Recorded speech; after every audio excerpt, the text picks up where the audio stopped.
The backbone of all graphics cards has to be drivers. Without them, you aren't using your card to its full potential. But can hacked GPU drivers improve performance in games?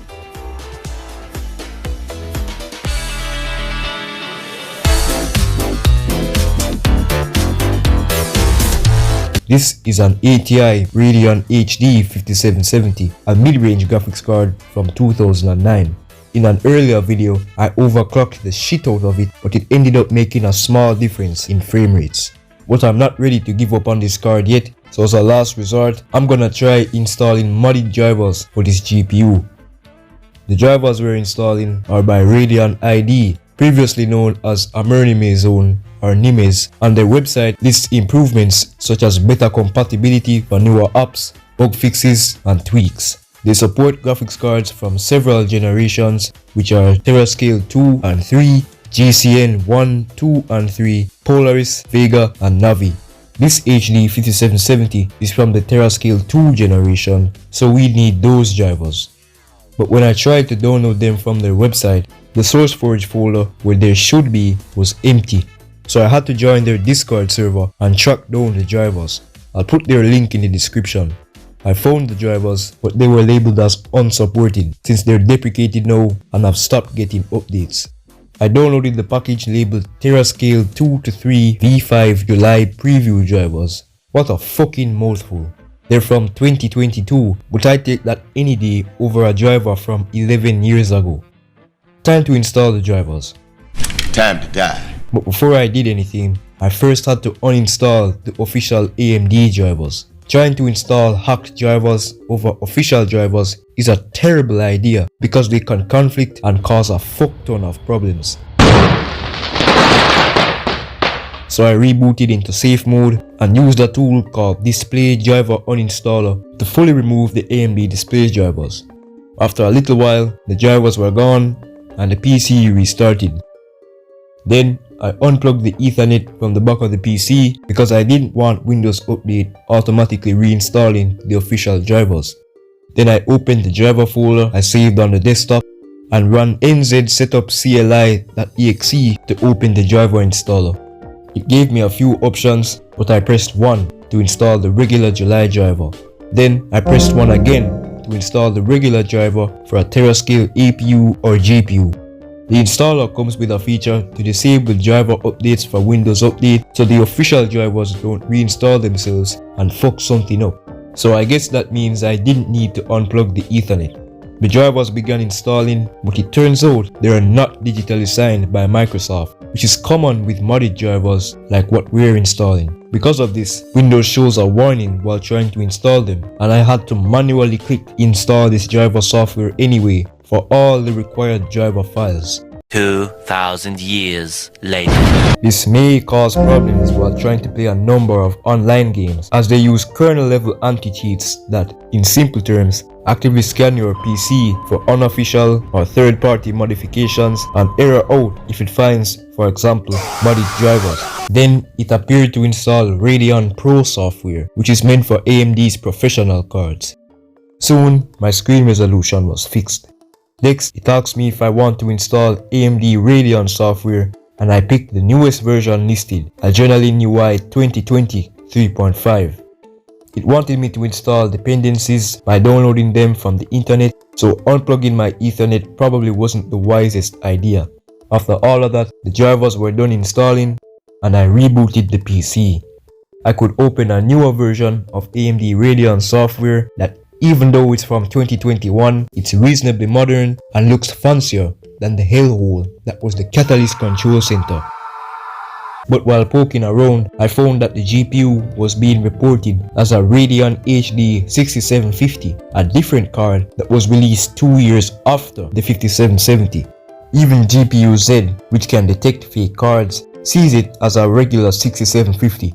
This is likely due to the fact that the HD 6750 is essentially just a rebranded 5770. They pretty much have the exact same specs, so nothing significant changed on that part. The name was probably spoofed for compatibility with these weird drivers, but let's see if it did anything for performance. I'll be comparing the stock performance, official drivers with an overclock, the hacked drivers by itself, and the hacked drivers with an overclock to see if they really make a difference. The stock and official numbers come from the previous video I made on this card where I overclocked it, which you should go watch. The link will be in the description. Right now, I have the hacked drivers with stock clocks. GTA 5 Legacy Edition on the lowest settings runs at an average of 45 FPS, 1% lows of 26 FPS, and 0.1% lows of 17 FPS. Skyrim at medium settings runs like ass with an average of 18 FPS, 1% lows of 9 FPS, and 0.1% lows of 4 FPS. Rocket League at 720p with the graphic settings set to high performance runs at an average of 83 FPS, 1% lows of 28 FPS, and 0.1% lows of 15 FPS.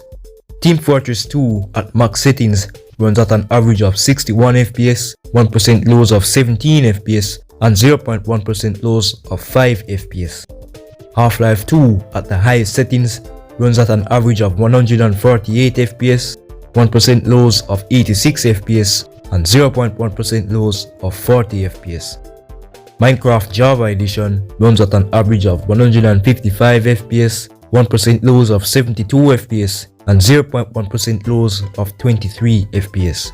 But when I opened the F3 debug menu, I noticed the card was still being detected as an HD 5770. Strange. Then I fucked with benchmarks. Unigine Heaven at high settings got a score of 534 with 21.2 FPS. 3D Mark Firestrike still looks like a PowerPoint slideshow, but I ended up with a score of 1767 points. Finally, Furmark 2 got a score of 868 points with 14 FPS. Now that we have the base figures with the hacked drivers, I'm going to overclock the GPU. I opened MSI Afterburner and set the GPU's core clock to 931 MHz and the memory clock to 1303 MHz. These are stable overclocked values that I discovered for this card earlier, where I got a small FPS boost. Anyway, let's continue. GTA 5 now runs at an average of 42 FPS, 1% lows of 25 FPS, and 0.1% lows of 16 FPS. Skyrim now runs at an average of 19 FPS, 1% lows of 10 FPS, and 0.1% lows of 8 FPS.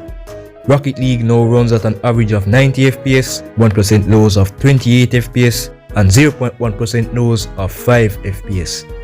Team Fortress 2 now runs at an average of 72 FPS, 1% lows of 22 FPS, and 0.1% lows of 13 FPS.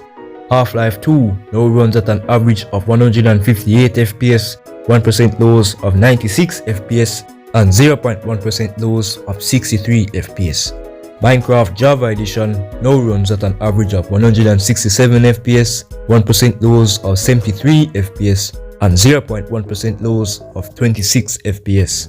Unigine Heaven benchmark now gets a score of 563 points and 22.4 FPS. 3D Mark Firestrike still runs like ass, but this time I got a score of 1901. Furmark 2 benchmark now gets a score of 930 points and 15 FPS. The overclock with hacked drivers give a small improvement in performance, but how does it compare to official drivers?